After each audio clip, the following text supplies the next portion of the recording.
20111253. Di sini saya akan melakukan wawancara dengan praktisi hukum untuk memenuhi tugas mata kuliah Hukum Perundang-undangan dengan dosen pengampu Ibu Malicia SHMH.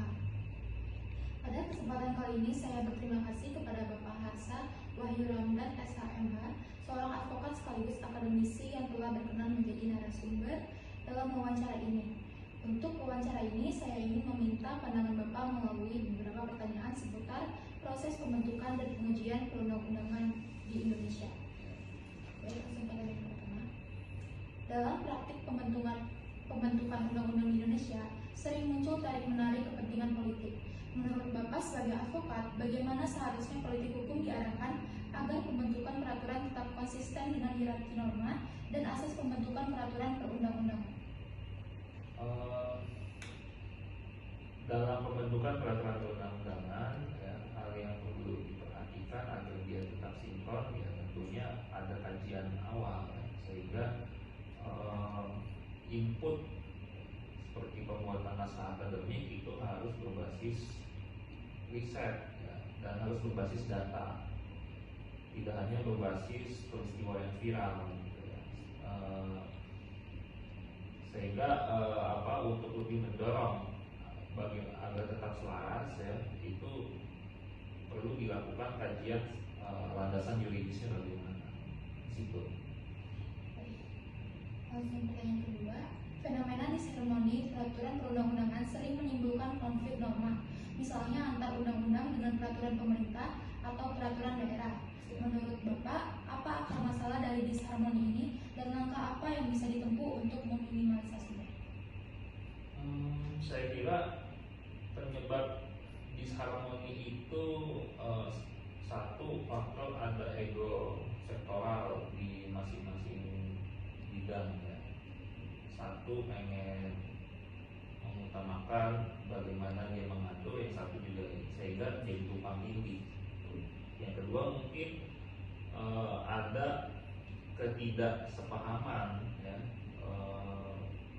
terhadap pembuatan norma itu. Ketidaksepahaman itu bisa jadi pemahaman terhadap asas-asas hukum, ya.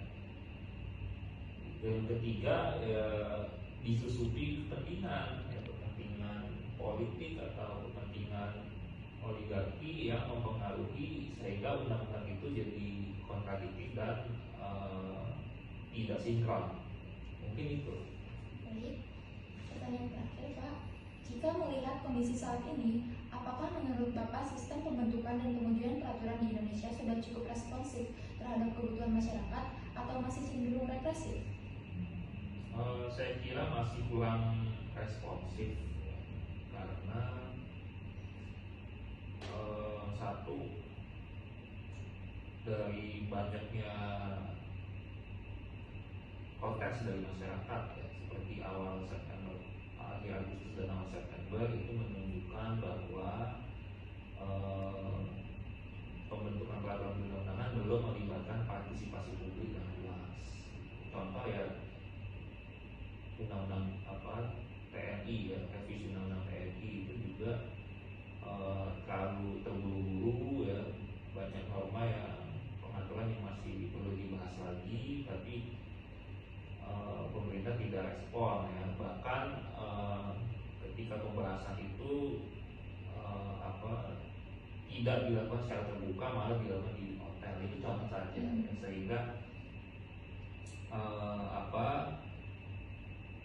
yang tadi saya kira masih belum responsif, dan kedepannya, ya, perlu tadi selain pembuatan naskah akademik yang berbasis data, berbasis penelitian, tidak hanya penelitian normatif tapi juga penelitian secara empiris, dan juga dibarengi dengan partisipasi publik yang lebih luas, gitu.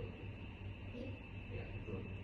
Demikian wawancara yang saya dapat lakukan. Saya mengucapkan terima kasih banyak kepada Bapak Harsa Wahyu Ramdan SHMH sebagai advokat sekaligus akademisi atas waktu dan penjelasan yang telah diberikan. Semoga wawancara ini bermanfaat bagi saya pribadi maupun teman-teman yang menonton wawancara ini. Sekian, terima kasih.